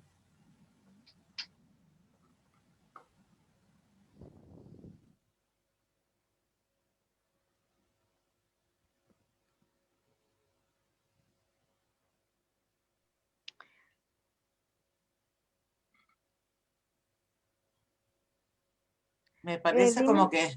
Va, perdón, adelante. No, quería preguntarte, Javier, que no sé si me perdí en algún momento de la charla.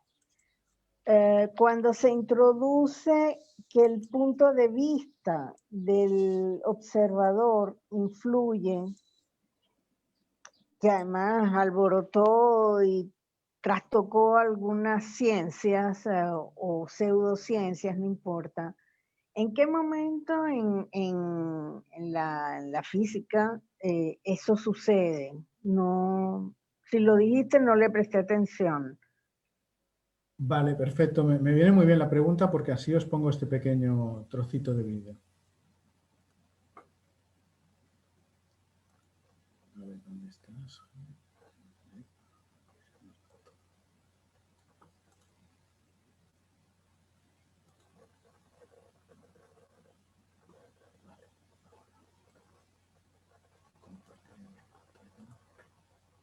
¿Estás por compartir pantalla? Sí.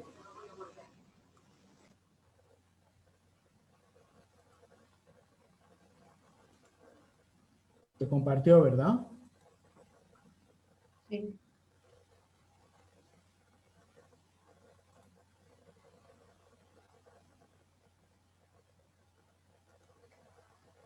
Pues ocurre una cosa típica de la mecánica cuántica. Cuando intentamos espiar al sistema y en la zona borrosa, en esa zona que no entendemos lo que pasa, intentamos sacar información, la medida modifica el sistema y hace que desaparezcan estos fenómenos cuánticos extraños como son la interferencia entre las partículas. Y si yo pongo detectores, cada partícula sé por dónde ha pasado, pero la interferencia desaparece y la curva pasa a ser la suma de aquellas dos. La teoría cuántica o la naturaleza parece que se guarda para sí comportamientos extraños y cuando un observador intenta espiar a ver qué está pasando ahí, rápidamente se comporta bien, no hace cosas raras y disimula para que su secreto más guardado que el de la Coca-Cola nadie lo descubra.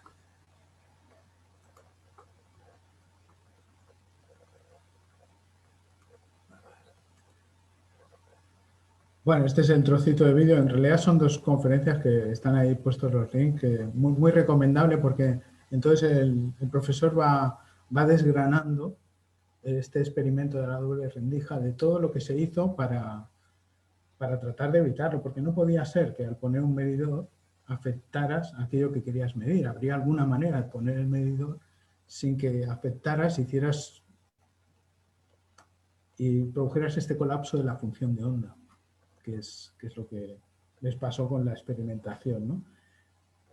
Entonces, bueno, se han contemplado todo tipo de teorías. Él las va desgranando ahí, incluso alguna paranormal, ¿no? También. Dice, bueno, pues vamos a suponer la teoría paranormal, ¿no? Está muy lindo de verlo, ¿no? Y hoy en día sigue siendo una paradoja. Entonces, es una paradoja que ha llegado al terreno también de lo que es la filosofía o una manera de expresarlo de otro modo. Dicen, bueno, no colapsa la función de onda, lo que colapsa es la explicación, la traducción matemática de la fórmula de Schrödinger respecto a la función de onda. Es lo que colapsa, pero no colapsa ningún objeto real. Entonces, este es un poco el argumento que se dice en contra, ¿no? Pero en cualquier caso, no hay una teoría que esté diciendo así son las cosas de manera inequívoca. Entonces, es un campo abierto.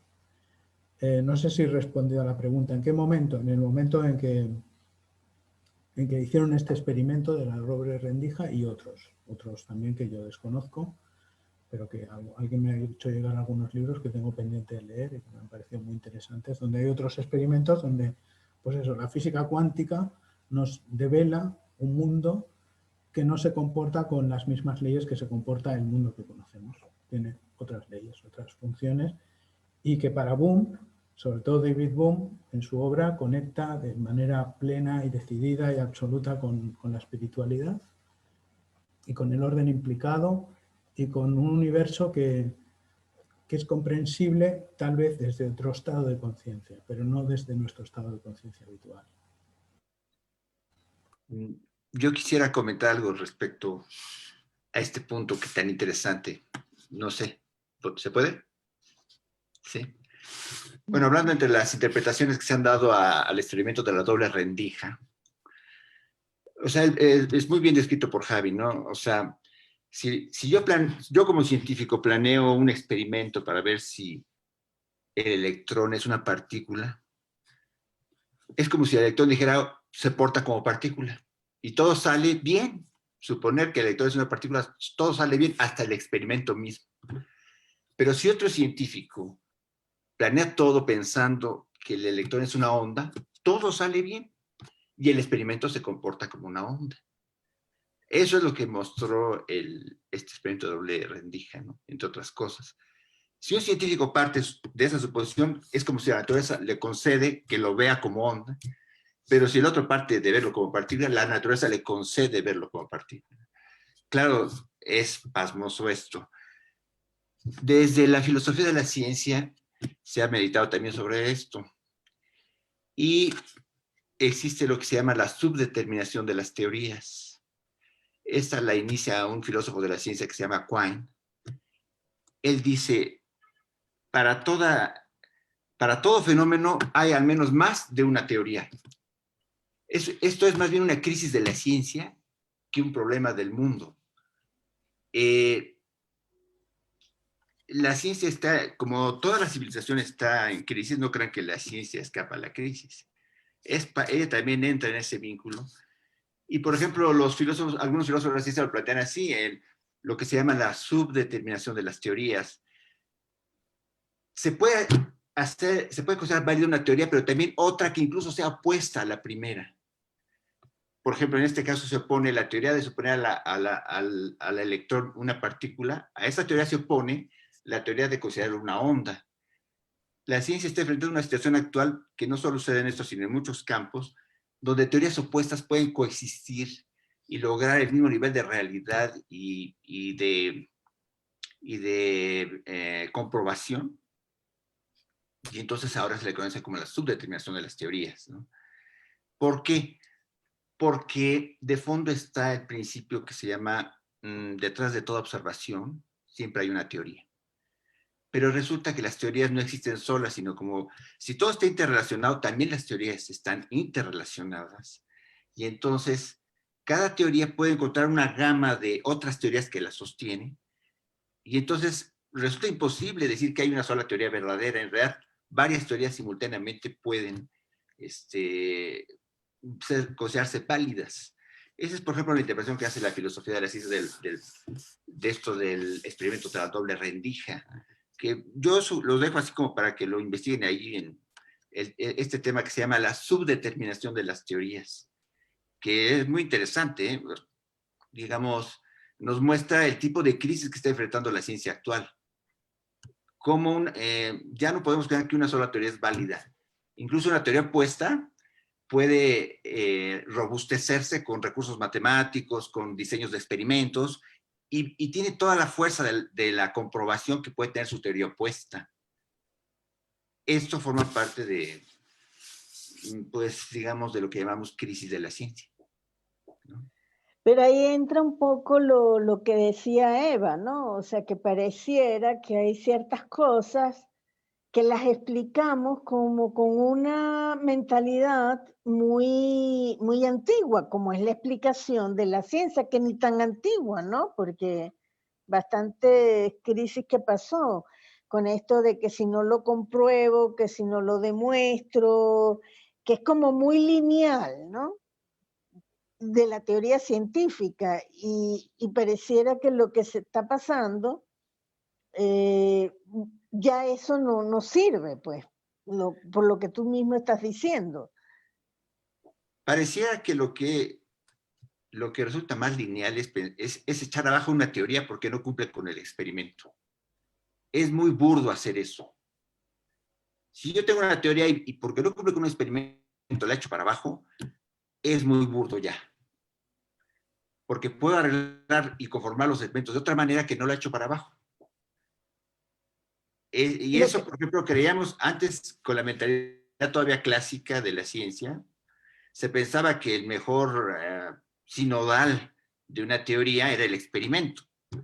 Ahora la ciencia dice, no, creíamos que ahí teníamos el punto y parece que no, porque en el diseño del experimento también hay muchas otras teorías que están participando.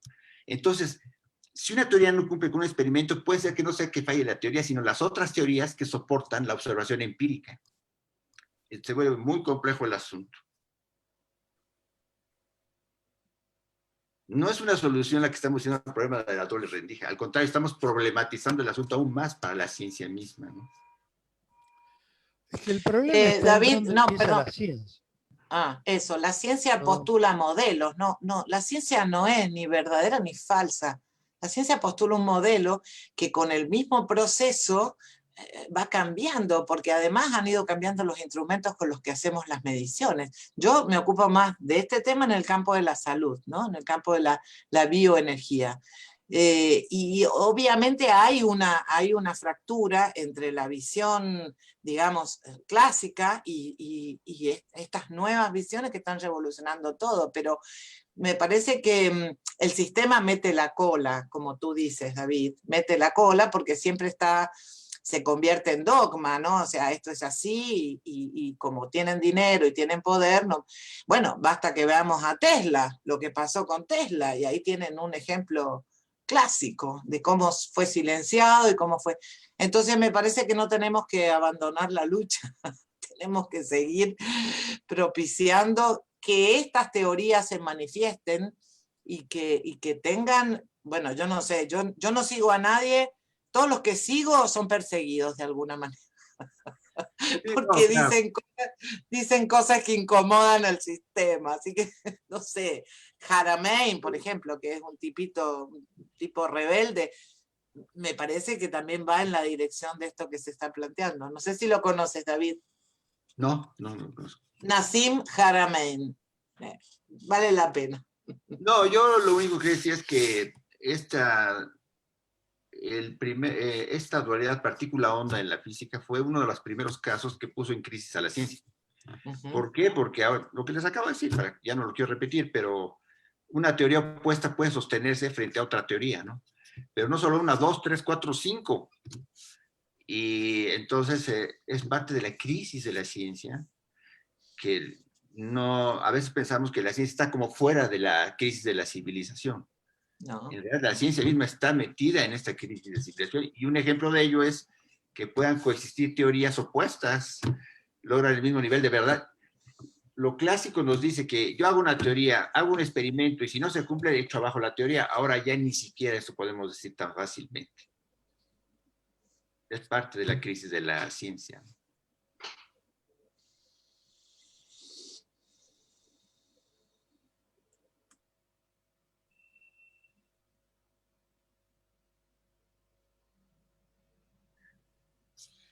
Bueno, otra, ya que todos se quedan callados, aprovecho para...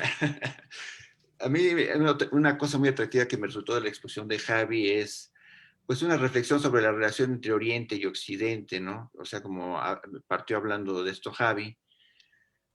Y yo veo que, por ejemplo, pues hay autores que dicen que en realidad Oriente creó a Occidente. Y yo creo que es así. En realidad Oriente creó a Occidente. Ya luego se hizo esa dicotomía. Y bueno, lo vemos hasta en nosotros, en la historia del siloísmo, del movimiento. Hemos visto cómo el significado que le damos a Oriente y Occidente ha cambiado con el tiempo. Yo me acuerdo de mis primeras épocas dentro del movimiento humanista. Oriente lo hacíamos al mundo socialista, por ejemplo, y Occidente al mundo capitalista. Y eso no solo lo hacíamos nosotros, lo hacía todo el mundo. Pues se hablaba de Oriente y Occidente como si fuera partiendo de esa dicotomía de capitalismo y socialismo, ¿no? Luego fue cambiando y ahora otra vez ya volvemos a la vieja idea, ¿no? Pero digo, la exposición de Javi invita bastante bien a hacer una reflexión sobre esa relación, hasta qué punto es dicotómica y hasta qué punto en realidad, pues, todo parte de Oriente que crea a su opuesto, que es Occidente, pero que, pues es casi un hecho, digamos, es evidente que finalmente las ideas de, por ejemplo, de objetividad en realidad tienen que ver más con el pensamiento religioso que ya traía Occidente. Por ejemplo, se asocia a objetividad. Ahora lo asociamos a la ciencia, ¿no? Pero en sus inicios la idea de objetividad tenía que ver con ese pensamiento que se desvía de lo que quiere Dios. Entonces ya no eres objetivo, ¿no?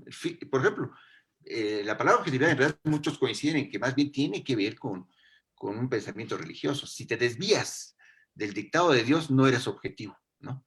Ya luego, ahora se lo asociamos a la ciencia, como problema de la ciencia, pero en realidad empezó como un problema de cuestión religiosa, ¿no? Y todo lo religioso pues viene más de Oriente que de Occidente, ¿no? Es curioso porque hay un escrito en el libro de Jacob Nazaretian de Futuro no lineal, donde dice esta misma idea, ¿no? Es muy interesante, ¿no? Donde habla desde el punto... Bueno, Jacob lo que hace... Jacob es un extraordinario recopilador, ¿no? Entonces él coge a los antropólogos, los pone en relación, ¿no? Y expone sus teorías, ¿no? Entonces, como, bueno, si me dejáis os leo un poquito de este. A ver, ¿dónde está? Ah, bueno, comparto en pantalla. A ver si lo podemos ver todos. Compartir.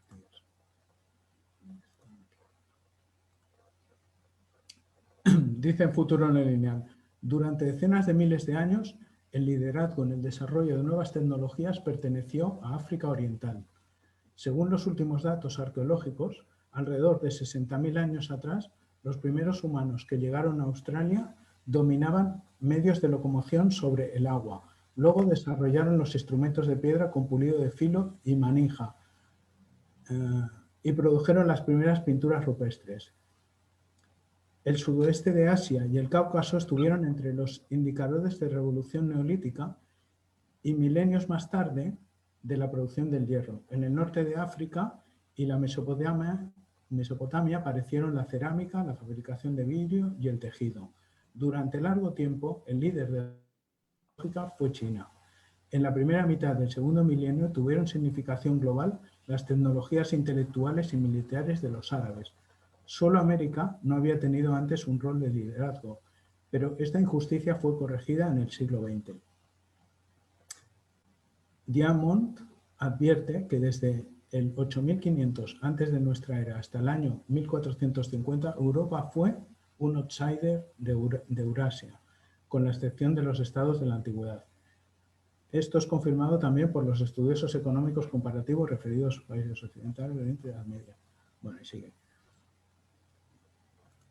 Entonces, bueno, lo que hace Jacob aquí es que pone en relación de esta Europa que es un... Bueno, nosotros aquí estamos muy acostumbrados a relacionar al Occidente con Europa, ¿no? Pero que para nada era el primer mundo, ¿no?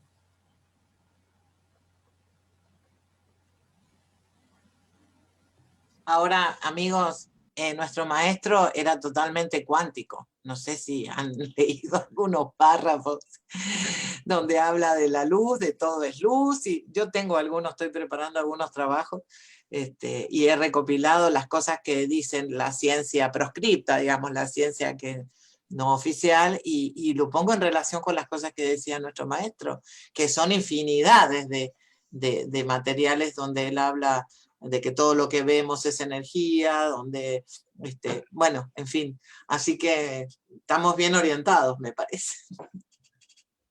Claro, claro. Sí.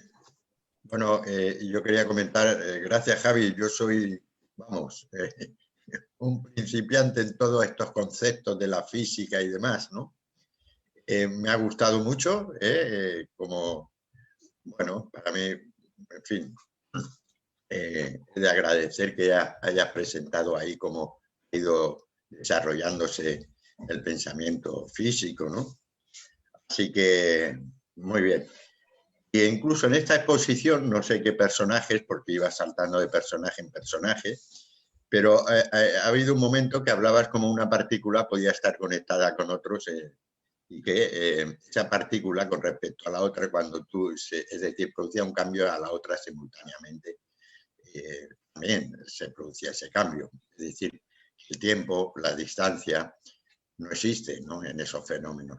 Luego también comentaban, me parece que el David, no me acuerdo el apellido, pero bueno, ese que se atrevió a hablar de una fuerza ahí inteligente y tal, también hablaba, ¿no?, de que como de todo está conectado, ¿no? Entonces, como que por ahí van, sí que van relacionando datos que sí que tienen que ver con algo, con nuestra doctrina, ¿no? Incluso con lo humano nuestro, no solamente con las leyes del universo, ¿no? Nosotros hacemos pedidos, por ejemplo, y hacemos pedidos por gente que están a lo mejor a 10.000 kilómetros de distancia. A veces el pedido se cree que es que, bueno, el cuerpo de uno es el que se tiene que desplazar para comprar un medicamento, pero a veces desconocemos cómo funciona el propio psiquismo cuando actúa en otra frecuencia. Es decir, como las partículas, dicen que las partículas, ¿no?, según es partícula y luz, ¿no?, o onda, o vibración, no sé. Bueno, no sabemos muy bien cómo funciona eso. Pero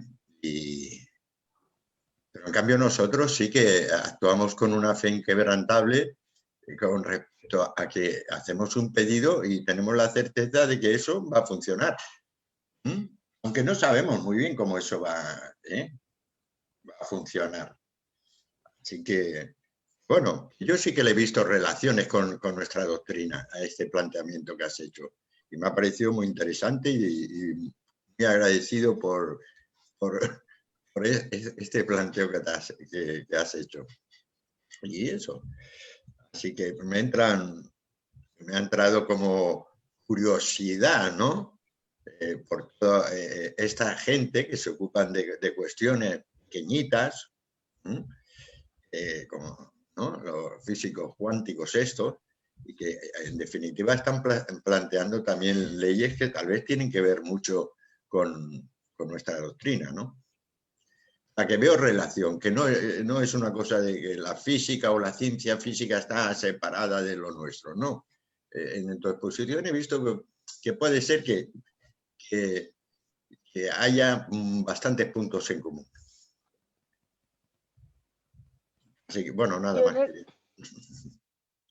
Un amigo que está en la disciplina material me dijo que Newton fue un gran alquimista que llegó a decir que le había cambiado la vida en la alquimia. Así que por ahí creo que debe haber más de uno en esas historias. Sí, claro, lo hemos citado, ¿no?, allí, de que Newton, el Newton más joven, estaba muy fascinado por la alquimia y entonces había escrito algún tratado, pero como no estaba bien visto, lo hizo con un seudónimo. Entonces el trabajo quedó guardado allí bajo llave en la biblioteca de Cambridge hasta que llegó el ricachón, el Keynes, y lo compró. Dijo, bueno, esto era un buen negocio. Bueno, esto ricachón tampoco hay que entenderlo como algo despectivo, ¿no?, porque de hecho Luis de Broglie también pertenecía a la aristocracia. Quiero decir que muchos de estos han desarrollado la aristocracia. Tycho Brahe no hubiera podido hacer todos sus castillos el Palacio de las Estrellas o el otro si no lo hubieran financiado, ¿no? Bueno, ya se sabe, ¿no? Así, los que pueden son los que pueden desarrollar cosas y hay que decirlo, ¿no? Pero sí, efectivamente Newton estaba fascinado y Keynes quedó completamente fascinado por Newton, por ese tratado de alquimia, y ahí empezó todo, ¿no?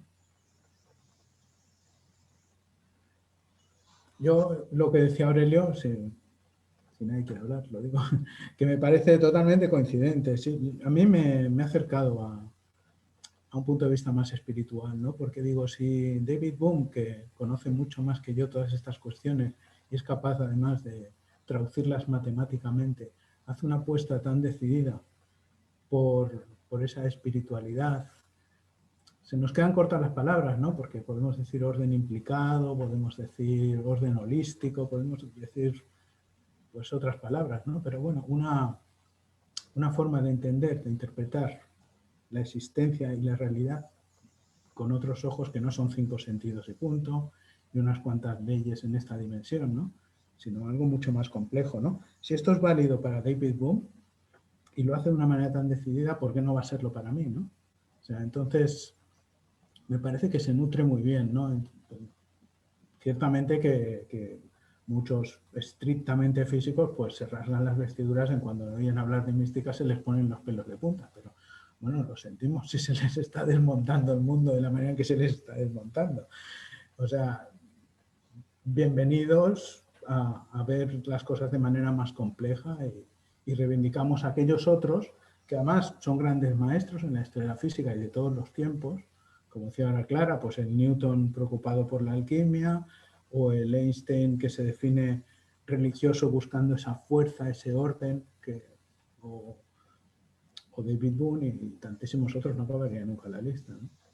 O sea, el que busque solo una experimentación empírica austera, pues realmente está un poco, bueno, a lo mejor tiene otras habilidades. Efectivamente, las ciencias son muy complejas y muy difíciles, y entonces si tienes que meter toda tu energía en hacer desarrollos y formulaciones matemáticas, pues claro, a lo mejor no te queda energía para hacer otro tipo de construcción mental, ¿no? Bueno. Miren, cuando yo empecé a investigar, ay, tengo un perro acá que ladra. Cuando empecé a investigar estos temas, alguien de los nuestros me dijo que yo estaba intentando validar la doctrina con la ciencia. Y eso me impresionó, porque es exactamente al revés. Yo lo que busco son aquellos científicos que van en la dirección de lo propuesto por el maestro. Miren, tengo un parrafito acá de 1973 de Silo, que es impresionante. Las diferencias entre las distintas formas de energía y materia son solo diferencias en la densificación o sutileza de la luz. A su vez, todo cuerpo material posee distintos niveles de luz primordial, no de luz perceptible por el ojo. Los animales tienen sobre los vegetales minerales una mayor capacidad y mejor organización de esa luz. Cuando la luz primordial se manifiesta, lo hace como fuerza y su acción se percibe en el mundo material. Yo busco los científicos que van en esa dirección, o sea, para hacer al revés, o sea, que la ciencia se va acercando como el Tao, como la red de Indra, como montones de cosas como que tú has explicado, Javier, que coinciden con esta visión de la ciencia. Así que es como que hay que buscar aquellos que van en la misma dirección que lo que plantea el maestro, ¿no? Impresionante lo de Silo, ¿eh? Y esto en una fecha muy anterior a que el francés Alain Aspect hubiera experimentado, o sea, había hecho el experimento que demostraba que John Bell y su test estaban en lo cierto. O sea que, dice, 73, imagínate. Y hay anteriores, ¿eh? Hay cosas donde incluso habla de agujeros de gusano el negro. No, es fantástico. Pero bueno, esta intuición, como decíamos, ¿no? Un poco buscando esa pincelada de holística, está en los Upanishads de la India. O sea, estaba esencialmente, ¿no? Entonces, de alguna manera ha convivido con nosotros, una interpretación muy próxima a lo que son las teorías más revolucionarias actuales de la física cuántica. Yo no sé si lo alargaría más, si nadie tiene más algo que decir importante, bueno, no sé, como veáis, estamos ya, bueno, no alargarlo, ¿cómo lo veis?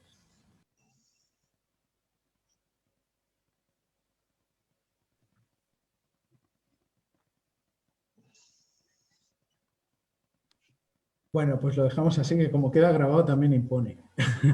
Y nada, ha sido un gusto veros, compartir con vosotros y gracias por la oportunidad de volver a ejercitarse un poco pensando estas cosas difíciles de transmitir. Si nos quedan dudas, te llamamos a la madrugada. Eso. Estoy más satisfecho del trabajo escrito que del oral, ahí lo tenéis. Muy bien. Gracias, Javi. Bueno, gracias. Gracias, Javi. Nos vemos. Gracias, bien. Javi. Gracias. Chao. Muy Chao. bien. Muy bien. Muy bien. Así que lo he comprendido, ¿eh, Javi? Me deja buen rollito.